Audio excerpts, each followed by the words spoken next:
Hallelujah, praise the Lord. मुझे बहुत खुशी है एक बार फिर से हम आपके सामने हैं प्रभु की कुछ विशेष बातों को लेकर, उनके वचनों से लेकर कुछ विशेष विषय में हम बातचीत करने वाले हैं। तो आपको पता होगा कि हम चेलों के बारे में बातचीत करेंगे। प्रभु अपने चेलों से क्या समर्पण करने के लिए कहते हैं, प्रभु ने क्या कहा अपने सेवकाई के दिनों में अपने चेलों से, और आज भी वो हमसे कह रहे हैं अपने वचनों के माध्यम से कि जब हम उनके पीछे जाना चाहते हैं तब हमें कैसे जाना पड़ेगा, कौन से जीवन से जाना पड़ेगा, क्या करना पड़ेगा, क्या नहीं करना पड़ेगा। उन सारे बातों को आज हम देखेंगे। तो मुझे विश्वास है कि ये अध्ययन और ये वचन आपके समझ की आंखें खोलेगा कि आप प्रभु यीशु मसीह के उन सारे प्रेम के, उन सारे कामों को आप समझ सकें जो हमसे वो चाहते हैं। तो हमारा पहला पॉइंट होगा कि एक चेले कौन है, एक चेले क्या क्या कर सकते हैं, उनके जीवन में स्वभाव क्या, उनका चरित्र क्या है, जो अपने आप को कहते हैं कि हम प्रभु के चेले हैं। तो मैं विश्वास करता हूँ कि वो कहना काफ़ी नहीं होगा, उन्हीं सब तरह से हमें आगे भी बढ़ना ज़रूरी होगा जो प्रभु अपने चेलों से आशा करते हैं। तो जब हम कहते हैं कि हम चेले हैं तो प्रभु हमसे कुछ आशा करते हैं और क्या करते हैं। Praise the Lord. पहला है, एक चेला बिना सवाल के पीछे जाता है। हालेलुया। एक चेला बिना सवाल के पीछे जाता है। वह सवाल नहीं करता है, वह तर्क वितर्क नहीं करता है, वह बिना सवाल के पीछे जाता है। उसके पास कोई सवाल नहीं होते हैं। वह केवल आज्ञा फॉलो करने के लिए बनाया जाता है, तैयार किया जाता है, डिजाइन किया जाता है, ना कि सवाल करने के लिए। बहुत सी बार कुछ लोग सवाल में उलझे हुए हैं और उनके पास्टर जवाब देने में ही उलझे हुए हैं। Praise the Lord. मेरे साथ ऐसा नहीं है। हम भी एक चर्च का पास्टर हैं, अनुग्रह फेलोशिप का पास्टर हैं। तो मेरे साथ कभी कभी होता है, हर दिन नहीं है। हमारे टीम के अंदर, हमारे सेवकाई के अंदर बहुत से ऐसे कम लोग हैं जो सवाल करते हैं, नहीं तो अक्सर लोग पीछे जाते हैं। मैं सवाल को लेकर बुरा नहीं मानता हूँ, परेशानी नहीं बनाना चाहता हूँ। सवाल होनी चाहिए, बट समय और जगह ज़रूरी होता है। सवाल करने से पहले हमें समय देखना है और जगह देखना है। इसके बाद हम सवाल उचित समय पे कर सकते हैं। तो चेलों ने भी सवाल किया, ऐसा नहीं कि सवाल नहीं किया। उनको जो समझ में नहीं आया उन्होंने प्रभु से पूछा, लेकिन उचित समय था और उचित जगह था। Hallelujah, praise the Lord. तो मैं आशा करता हूँ कि आप समझने लगे हैं कि वह समय कौन था और जगह कहाँ था। जब कभी भी प्रभु यीशु मसीह दृष्टांत में बातें करते थे लोगों से, तो चेले वहाँ भीड़ के सामने उनसे कोई सवाल नहीं करते थे। आपको बताए, वह एकांत में प्रभु के पास आते थे, बैठते थे और वो कहते थे, इसका मतलब हमें समझाइए। तो मेरा कहना मतलब है कि उन्होंने ऐसा नहीं कि सवाल नहीं पूछा, सवाल पूछा, लेकिन जगह और समय देखकर। हालेलुया। तो एक चेला बिना सवाल के पीछे जाता है। आइए वचन देखते हैं। मत्ती के 4 अध्याय उसके 18 से 22 वचन में हम पढ़ेंगे। यहाँ लिखा है, उसने गलील के झील के किनारे फिरते हुए 2 भाइयों अर्थात समौन को, जो पतरस कहलाता, और उसके भाई अंद्रयास को झील में जाल डालते देखा, क्योंकि वे मछुए थे, और उनसे कहा, मेरे पीछे चले आओ तो मैं तुमको मनुष्यों को पकड़ने वाला बनाऊंगा। वे तुरंत जालों को छोड़कर उसके पीछे हो लिए। वहाँ से आगे बढ़कर उसने और 2 भाई अर्थात जबदी के पुत्र याकूब और उसके भाई यूहन्ना को अपने पिता जबदी के साथ नाव पर अपने जालों को सुधारते हुए देखा और उन्हें भी बुलाया। वे तुरंत नाव और अपने पिता को छोड़कर उसके पीछे हो लिए। हालेलुया। तो हम देखते हैं कि बाइबल कितना महान उदाहरण है हमारे जीने के लिए, हमारे सेवकाई के लिए, आशीषित होने के लिए और परमेश्वर की इच्छा के लिए जो हमसे वो चाहते हैं। तो जब प्रभु को देखते हैं कि प्रभु ने अपने पतरस को जब बुलाया और उनके भाइयों को बुलाया तो वे तुरंत नाव को छोड़ा। तुरंत हुआ, बाद में नहीं हुआ, तुरंत ऐसा हुआ। प्रभु ने बुलाया, उन्होंने कोई भी आगे डिसीजन नहीं लिया। उन्होंने ऐसा नहीं सोचा कि नहीं मुझे किसी से पूछना पड़ेगा, मुझे अपने माँ बाप से पूछना पड़ेगा, मुझे घर जाके अपने परिवार से पूछना पड़ेगा। उन्होंने ऐसा नहीं कहा, उन्होंने ऐसा किया भी नहीं। तुरंत उन्होंने डिसीजन लिया कि वे पीछे जाना चाहते हैं। हालेलुया। और उन्होंने पीछे गए तुरंत। आज ऐसा होता है कि जब हमारे पास्टर हमें कोई काम करने के लिए कहते हैं तो क्या हम तुरंत जाते हैं? तुरंत बिना देरी के, तुरंत। हालेलुया। ये थोड़ा सा मुश्किल है, बट परेशानी नहीं है इसे करने के लिए। तुरंत हुआ ऐसा। उन्होंने कहा कि मेरे पीछे आओ तो मैं तुम्हें मनुष्यों को पकड़ने वाला बनाऊंगा। वे तुरंत जालों को छोड़कर उसके पीछे हो लिए। उन्होंने तुरंत अपने व्यवसाय को छोड़ दिया प्रभु के पीछे जाने के लिए। तुरंत हुआ ऐसा। अपने बिजनेस को छोड़ दिया, अपने व्यवसाय को छोड़ दिया। तुरंत ऐसा हुआ। प्रभु से मिलने के लिए उनके मन में कितना बड़ा भूख था। प्रभु के पीछे जाने के लिए उन्होंने कितना बड़ा बलिदान किया। उसने अपने व्यवसाय को छोड़ा और तुरंत प्रभु के पीछे गए। Hallelujah, hallelujah. और पतरस के बारे में जब हम अध्ययन करते हैं प्रेरितों के काम में तो क्या होता है, हम देखते हैं कि 5 अध्याय में जब वो प्रभु के पीछे गया, एक समय था कि वो मछली मार रहा था, लेकिन एक समय था कि दूसरे लोग उसके देखने के लिए उसके रास्ते निहार रहे थे कि कब पतरस आएगा, कि उसकी परछाई बीमारों पे पड़ जाए, लोग चंगे हो जाएंगे। मछली नहीं, मनुष्य उसका इंतजार करने लगे थे। कब? जब वो चेला बनके तुरंत प्रभु के पीछे गया। कई बार लोग आपको भरमाएंगे, बहकाएंगे कि पास्टर के साथ क्यों अपना समय बेकार करते हो, चर्च में क्यों अपना समय बेकार करते हो, तुम्हें कमाना चाहिए, तुम्हें नौकरी ढूंढना चाहिए, तो मेरे पास परिवार है। लोग शायद ऐसे आपको बोलेंगे, आपको भड़काएंगे, आपके उद्देश्य से आपको हटा ले जाएंगे। लेकिन मेरी आपके लिए जवाब है कि अगर आप यीशु मसीह के चेला होना चाहते हैं या हैं, तो आपको अपने प्रभु के प्रति, अपने सेवकाई के प्रति, अपने पास्टर के प्रति तुरंत जिम्मेदारी लेना पड़ेगा, तुरंत जाना पड़ेगा, तुरंत। Hallelujah, hallelujah. आगे है, वह वहां से आगे बढ़कर उसने 2 भाइयों अर्थात जबदी के पुत्र याकूब और उसके भाई यूहन्ना को अपने पिता जबदी के साथ नाव पर अपने जालों को सुधारते देखा और उन्हें भी बुलाया। वे तुरंत नाव और अपने पिता को छोड़कर, नाव भी छोड़े और अपने पिता को छोड़कर भी उसके साथ हो लिए। वाह, कितना सुंदर उदाहरण हमारे लिए, हमारे जीने के लिए, हमारे प्रभु के पीछे चलने के लिए।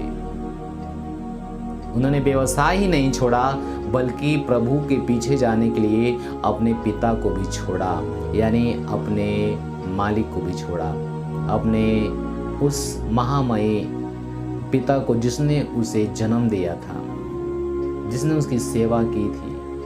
उन्होंने उसको भी छोड़कर यीशु मसीह के पीछे चले। ऐसा क्या था प्रभु में जो लोगों ने अपना सब कुछ छोड़कर यीशु मसीह के पीछे गए? वह एक बात था, वह जीवन चाहते थे।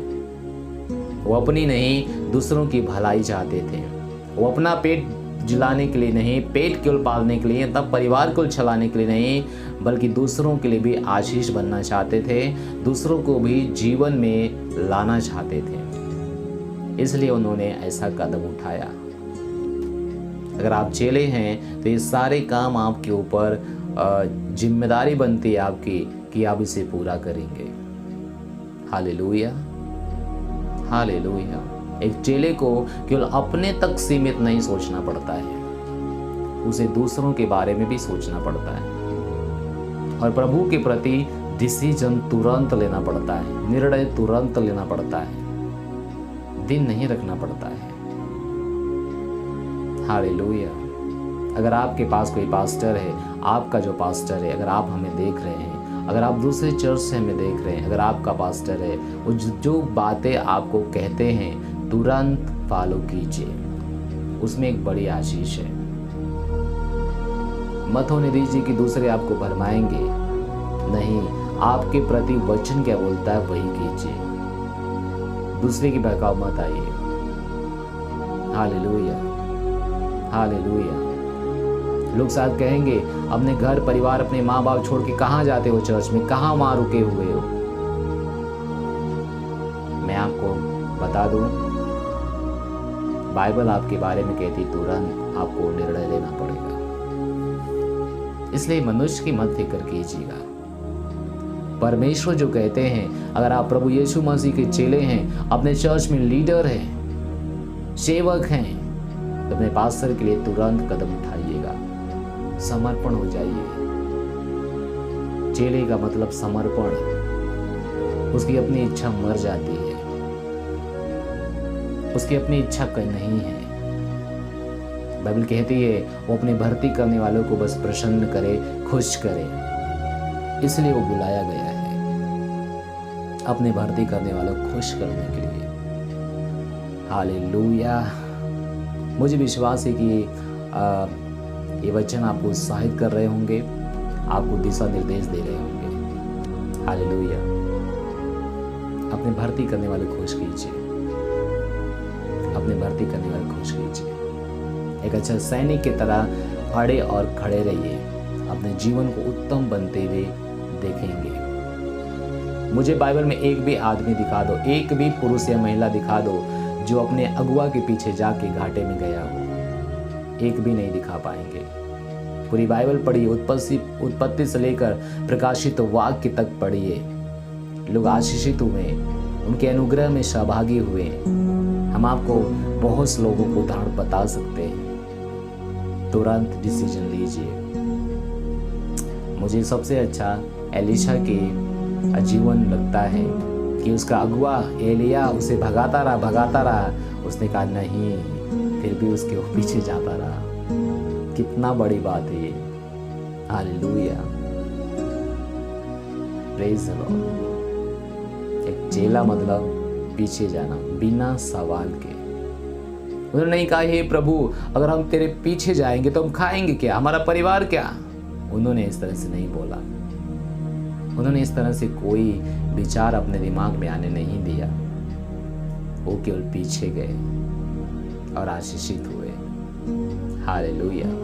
दूसरा हमारा पॉइंट है, एक चेला वह है जो अपने आप का इनकार करे। मैंने अभी कहा, उसकी कोई इच्छा नहीं होती है, उसकी इच्छा मर जाती है। वह केवल अपने भर्ती करने वालों को खुश करता है, वह है ही नहीं अपने आप में। हालेलुया। वो अपने आप का इनकार करे, बिल्कुल अपने आप के अपने सारे उन कामों को जिसकी इच्छा होती है खुद में करने के लिए, रहने के लिए, वो इनकार करके वो समर्पण करना चाहता है। वह एक चेला है। हालेलुया। वचन है मरकुस 8 उसका 34 वचन में लिखा है, उसने भीड़ को अपने चेलों समेत पास बुलाकर उनसे कहा, जो कोई मेरे पीछे आना चाहे वह अपने आप से इनकार करे। वो अपने आप से इनकार करे। जो कोई मेरे पीछे आना चाहता है वो अपने आप का इनकार करे, अपने इच्छा का इनकार करे, वो इनकार करे और प्रभु के पीछे जाए। ये हमारे लिए उदाहरण है, बाइबल हमारे लिए उदाहरण है, आज्ञा हमारे लिए है। जब हम बाइबल पढ़ते हैं तो हमेशा हम अपने लोगों को बताते हैं कि अपने बाइबल में जो अध्याय आप पढ़ रहे हैं उस अध्याय में 4 लोगों के बारे में खोजिए। पहला परमेश्वर के बारे में बाइबल क्या कहती है। दूसरा मनुष्य के बारे में, यहाँ पे मनुष्य कौन है उनके बारे में बाइबल क्या कहती है। तीसरा पाप और चौथा आज्ञा या उदाहरण, उसके बारे में बाइबल क्या कहती है। जब इस तरह से आप वचनों का अध्ययन करते हैं तब आपको पूरी समझ आता है। Hallelujah, praise the Lord. उसने कहा जो कोई मेरे पीछे आना चाहता है अपने आप का स्वयं का इनकार करे, उसकी इच्छा उसकी इच्छा नहीं है। मुझे याद है कि मेरे पास्टर जब हमारे साथ सेवकाई में थे, जब उनके नीचे हम चेले थे, मुझे पता है वो याद है वो रात, वो परिश्रम जो किया जा रहा था उन दिनों में, ये सच में बहुत अद्भुत था। पूरी रात भर हम लोग परिश्रम करते थे, रात भर जागते थे, प्रार्थनाएं करते थे, जो कहते तो करते थे, खड़े रहते थे। उसी का प्रतिफल आज हम देख रहे हैं हमारे जीवन में। हालेलुया, एक मजबूत ट्रेनिंग के साथ बाहर निकले हैं, क्योंकि हम देश के रक्षक हैं, संसार के रक्षक हैं। और हर फोर्स को, हर अफसर को, हर मिलिट्री को एक ट्रेनिंग चाहिए, वैसे ही चेलों को भी एक ट्रेनिंग चाहिए। अनुशासन में होना पड़ेगा उन्हें। अगर वो अनुशासन के बाहर रहेंगे तो सोचिए वो अपने जीवन से क्या करेंगे। क्या सच में वो बचा पाएंगे? जो खुद में बचे नहीं रहेंगे, जो अनुशासन के बाहर रहेंगे। बाइबल में जो अनुशासन के बाहर थे उन्होंने खुद भी नहीं जी पाए, दूसरों क्या बचाएंगे। अनुशासन, स्वयं का इनकार। Praise the Lord, hallelujah. मुझे विश्वास है कि ये अध्ययन जो 2 पॉइंट मैंने आज बात किया आपके सामने, तो अब बचा हुआ चीज़ें मैं बाकी दूसरे दिन बात करूँगा। तो प्लीज़ अपने आप को देखिए, स्वयं को देखिए और यीशु मसीह में आगे बढ़िए। Thank you. अगर आप कहीं निराश हैं, परेशान हैं, तो मैं आपके लिए प्रार्थना कर सकता हूँ। अपनी आंखें आप बंद कर सकते हैं। प्यारे यीशु मसीह, हम धन्यवाद देते हैं, राजाओं का राजा, प्रभुओं का प्रभु। आपने हमें उदाहरण दिया, आज्ञा दिया उस पर चलने के लिए। प्रभु यीशु मसीह, अगर आज हम नहीं चल पा रहे थे तो हमें चलने में अपने अगुआ के पीछे हमारी मदद करें। प्रभु यीशु मसीह, आप चाहते हैं, आप कहते हैं 2 गुने अपने अगुआ के आदर करो। जो परमेश्वर का वचन तुम्हें सिखाते हैं उनका मानो। ओ प्रभु, कितना प्रेम करते हैं आप, कितना चाहते हैं कि हम सब सिस्टम में रहें। प्रभु, हम उनके लिए प्रार्थना कर रहे हैं जो देख रहे हैं। पिता, वो आज से वफादारी से अगुआ के पीछे जाएंगे ताकि आपके कामों को पूरा कर सकेंगे। हमारे जीवन के प्रभु, हम आपको धन्यवाद देते हैं। हम प्रार्थना करते हैं हर एक परेशानी, हर एक बीमारी, हर एक समस्याओं से छूटने पाए। प्रभु, इनका जीवन आप में आशीषित होते जाए, महान होते जाए। हम घोषणा करते हैं इनके जीवन के ऊपर आपकी सामर्थ को यीशु मसीह के नाम में, आपके बुद्धि को यीशु मसीह के नाम में, आपके बढ़ते हुए अनुग्रह को यीशु मसीह के नाम में। धन्यवाद प्रभु, हमारी प्रार्थना सुनने के लिए। सारी बातें महिमा आपको मिले। प्रार्थना यीशु मसीह के नाम मांगते हैं, आमीन। वाह, हालेलुया। मुझे विश्वास है कि ये अध्ययन, ये वचन आपको उत्साहित किया होगा। अगर आपके मन में कोई छोटी सवाल है या बड़ी सवाल है तो हमारा नंबर है स्क्रीन पर, आप मुझे ज़रूर संपर्क करें। तब तक लिए bye bye. Thank you God.